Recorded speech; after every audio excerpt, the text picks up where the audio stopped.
I saw him from the train window, not the way you see a person on a platform you're leaving. That quick inventory, face and coat and posture, filed away as the scenery of somewhere you are no longer. I saw him the way you see something you already know, the way your eyes find a thing before your mind tells them to look. He was standing on the platform at Cedar Fork Station, Colorado, on a Thursday morning in February of 1880. The train was pulling out. He had his satchel. He was not looking at the train, he was looking up at my window. 3 days earlier, we had been strangers. I had been at Cedar Fork Station since Monday afternoon, when the storm came in off the San Juan Peaks without much warning, and the station master, a thin, precise man named Harold Briggs, had walked through the waiting room and told the 4 passengers present that the line was closed until the weather permitted. 2 of those passengers, a mining company representative and a man in an expensive coat who said nothing useful about himself, had connections in town and left within the hour.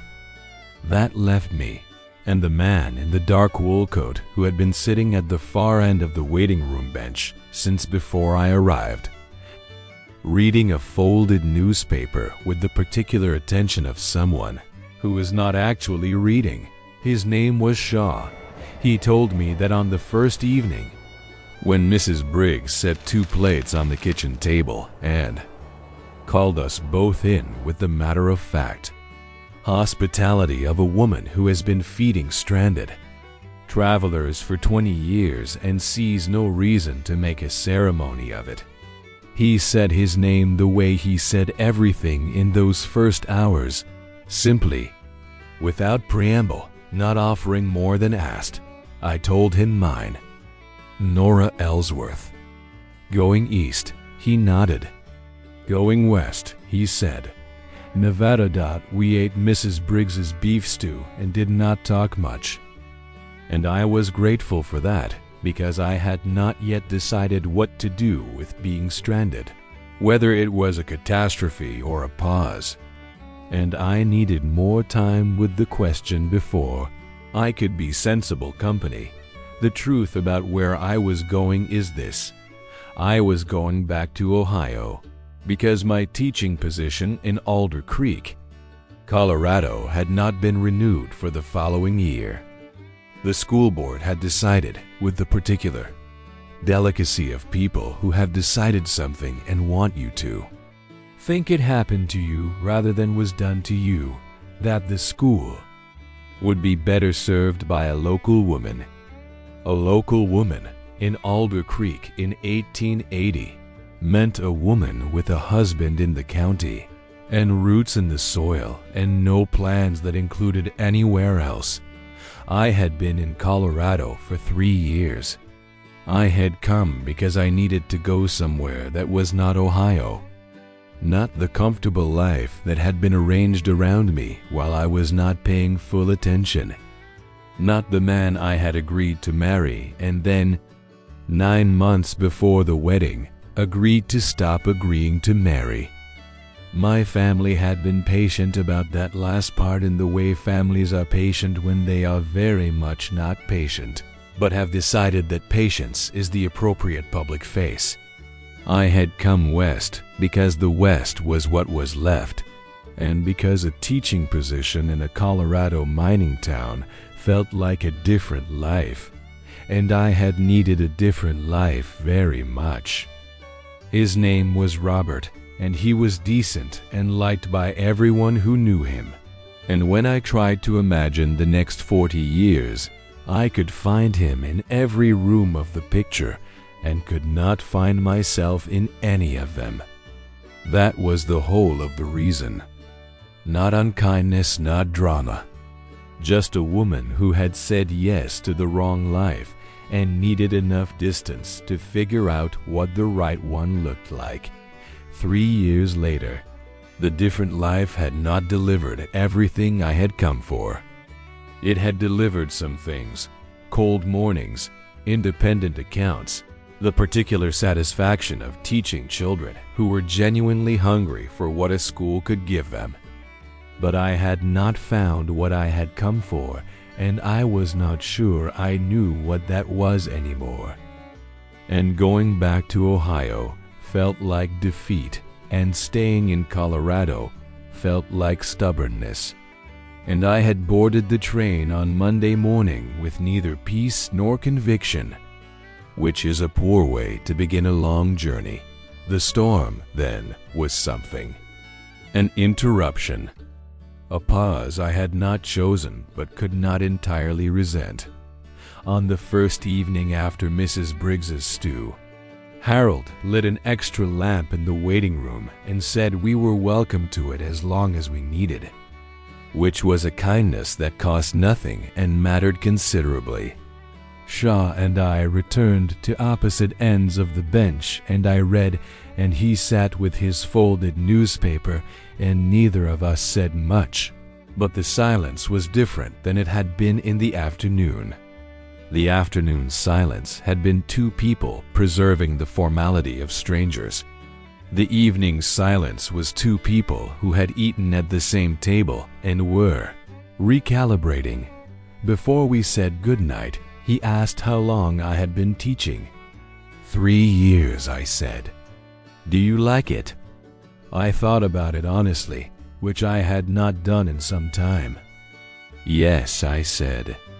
I like what it gives the children. He nodded once and said that was a real answer, which was an odd thing to say, and which I thought about later in the dark and decided. I understood. On the second day, Shaw and I talked more. There was nothing else to do. The storm was genuine and thorough. 2 feet of snow by Tuesday morning with no sign of relenting. The mountains invisible behind a wall of white. The world reduced to the station building and the small radius of what was warm. Mrs. Briggs baked bread and Harold checked the telegraph line, and Shaw and I sat in the waiting room with the stove between us and talked about the things two strangers talk about when the weather has removed all the other options. He was from Colorado originally, the eastern part, the flat part, near the Kansas border, which is a different country from the mountains, and he said so without apology. He had been working survey crews for the past 4 years, laying out land for the railroad expansion. It was good work, steady work, the kind that took you through different country and gave you a sense of the shape of things. He liked that, he said. Knowing the shape of things, I asked why Nevada. He was quiet for a moment in the way he was quiet, not avoiding the question, just finding the right part of the answer. His brother had filed a silver claim the previous spring, he said. The brother was not a practical man. He had the instincts of a prospector and the business sense of someone who had never had to make a payroll. And he had written to Shaw in October, asking him to come out and look at it and help him understand what he actually had and whether it was worth developing. Shaw had said yes. I waited for more. He looked at the window, at the wall of white beyond the glass. I said yes because he asked. He said. That was the whole of the decision. Something in the way he said it made me look at him more carefully. Not with any conclusion, just with more attention than I had given anything in the waiting room since Monday. Is that the kind of decision you usually make? I asked. He looked at me. He had gray eyes that took their time arriving at things, which I had noticed on the first evening and had been noticing since. He said, I think it might be. I think I've been saying yes to other people's plans for long enough that I've stopped noticing I don't have one of my own. The bread smell came through from Mrs. Briggs's kitchen. The stove ticked The storm pressed at the windows with the patient insistence of something that has all the time it needs. I understand that, I said. He looked at me. Tell me about Ohio, he said. So I told him. Not all of it, not the engagement, not the particular texture of a life that fits you the way clothes fit when someone else chose your size. Just the shape of it, the sister, the house, the sense that going back was going backwards, and the competing sense that staying in a place that hadn't wanted you was a different kind of defeat. He listened without offering solutions, which was something I had not expected from a man, and which I appreciated more than I could easily explain. He just listened, and when I was done, he said, "It sounds like you haven't decided yet whether you're going back or giving up. I thought about that for a long time. Those aren't the same thing." I said finally, "No," he said. "That's what I meant." After that, we were quiet for a while. And then I asked about the survey work, what it was like to spend 4 years moving through country, mapping it, knowing its shape, and then leaving it. He said it had made him very good at arriving somewhere and very poor at staying. He said this plainly, not as a complaint, just as a fact he had been working out. I understood it in a way I suspected he could see from my face, because he nodded once when I said I thought. I knew something about that. The stove between us ticked and settled. Mrs. Briggs brought in apple cake she had made from dried fruit, which gave both of us something practical to do for a few minutes. Then the lamp turned lower and we said goodnight, and I went to my room and sat at the edge of the bed and thought about arriving and staying and what the difference between them cost. In the morning, the third morning, the clearing one, I woke before light and went to the small window that faced west. The mountains were visible again, just the shapes of them at first, dark against the dark sky, and then as the light came, the snow on them and the cold blue of the peaks against a sky going from black to deep violet to a color that had no name. I stood at that window for 20 minutes. I had stood at windows facing west for 3 years in Colorado and had never once felt finished with it. That, I thought, was possibly useful information. I filed it and went to breakfast and did not think about it directly, which is my particular approach to things I am not ready to think about directly. They generally work themselves out on their own schedule. On the third day, the storm began to thin. By mid-morning, you could see the shape of the mountains again through the clearing air, white and enormous and very close. The San Juans doing what they always did, which was remind you that you were small and the world was large, and some things could not be argued with. The tracks would be clear by morning. The train would come through on Thursday. We walked the platform that afternoon, Shaw and I, because we had been inside for 2 days and the cold was preferable to the particular density of a small room after 48 hours. The snow was deep and the air was clean, and our breath made shapes that the wind took away. And we walked to the end of the platform and back without talking much, which by the third day was a different kind of not talking than it had been on the first. The first day's silence was two strangers with nothing to say. The third day's silence was two people with too much at the far end of the platform, looking out at the cleared track disappearing into the white valley. He said, "I'm not sure Nevada is where I'm going." I looked at the track. I said, "Where are you going?" He was quiet for a long moment. The cold came off the mountains and moved between us and kept moving. "I don't know yet," he said. But I think I've been saying yes to the wrong question. I looked at him then. He was looking at the mountains, not at me, and I was grateful for that, because I needed a moment to put my face in order before anything could be read from it. What's the right question? I said. He turned and looked at me. His gray eyes, unhurried as always. I'll tell you when I know. He said. We went back inside. Mrs. Briggs made supper. Venison stew.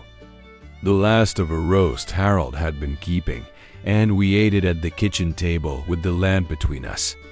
The four of us, which was the warmest meal of the 3 days and the quietest.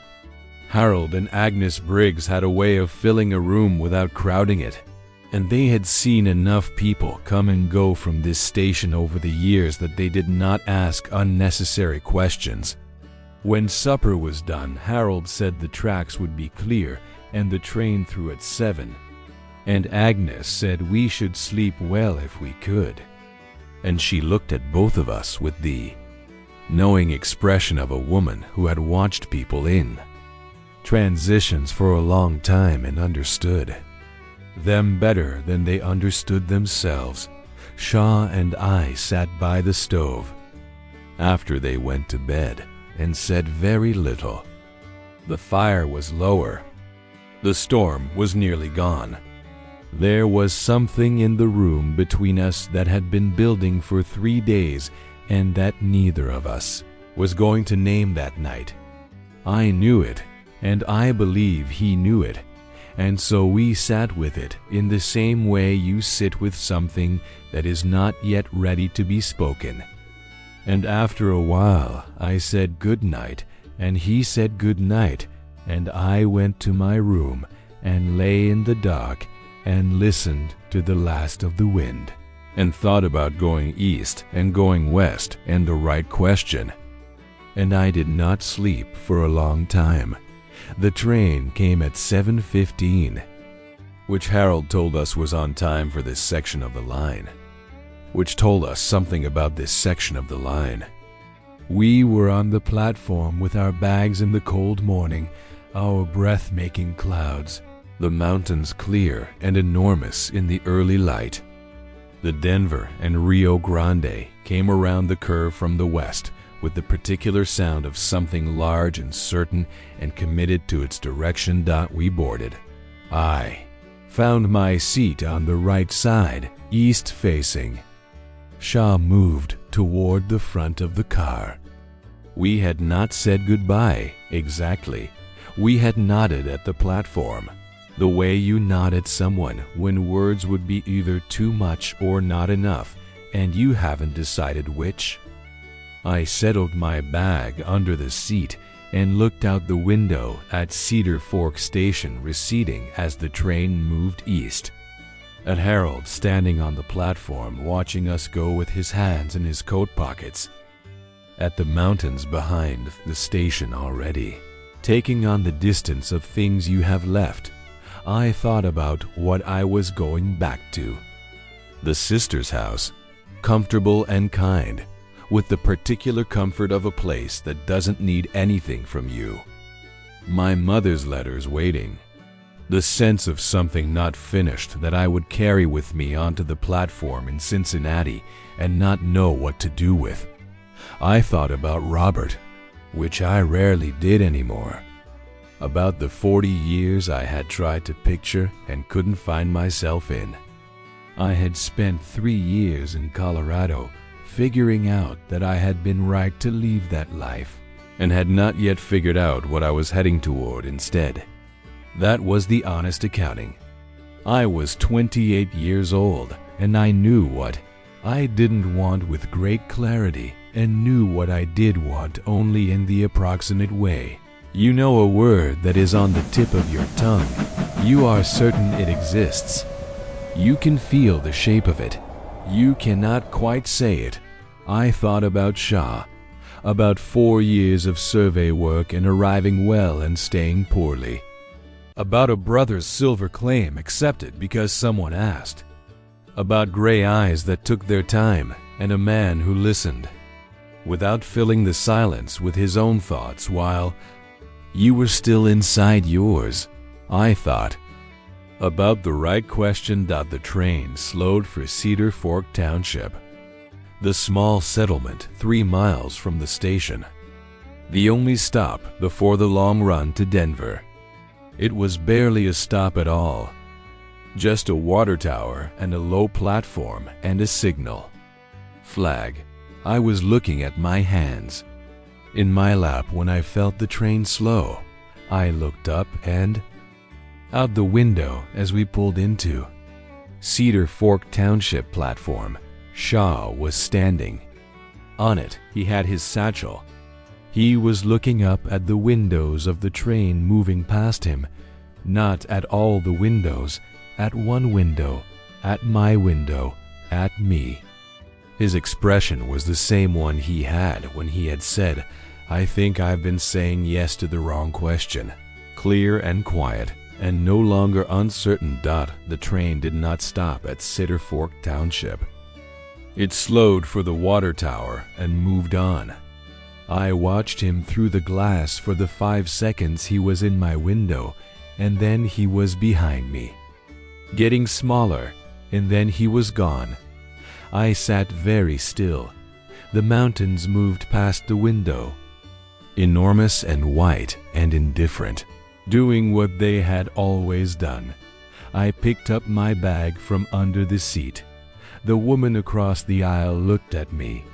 She had been sleeping since Denver and had woken to find me standing in the aisle holding my bag with the expression, I imagine, of a person who has made a decision and is not entirely sure when they made it. At Millhaven Junction, 12 miles east, the train made a scheduled stop. I stepped off onto the platform with my bag in my hand and stood in the cold Colorado air and let the train finish stopping around me. 2 men got on. A crate of something was unloaded. The conductor checked his watch. I stood on the platform and I looked at the mountains to the west, white and enormous and very clear in the February morning light. The San Juans doing what they had always done, which was be exactly and entirely themselves, regardless of what anyone standing below them was deciding. I had stood at a window facing west that morning before breakfast and understood something. I had sat on a train going east and understood it again more completely. At the speed of a man getting off a platform, I did not have a plan. I had a direction, and I had a question I finally knew the right version of. And those 2 things felt like considerably more than I had boarded the train with on Monday morning. The conductor called the last call. The train pulled out east. I watched it go. Then I turned west. I did not know where Shaw was standing at that moment. I did not know if Cedar Fork Station was behind me, or if he had found a horse or another line, going somewhere he had actually chosen. I did not know any of the practical things. What I knew was that I had spent 3 years in Colorado failing to leave it, and 3 days in a snowstorm understanding why, and 5 seconds watching a man stand on a platform to understand what the right question actually was. The mountains were where I had been heading all along. I just needed to face them. That was the whole of it.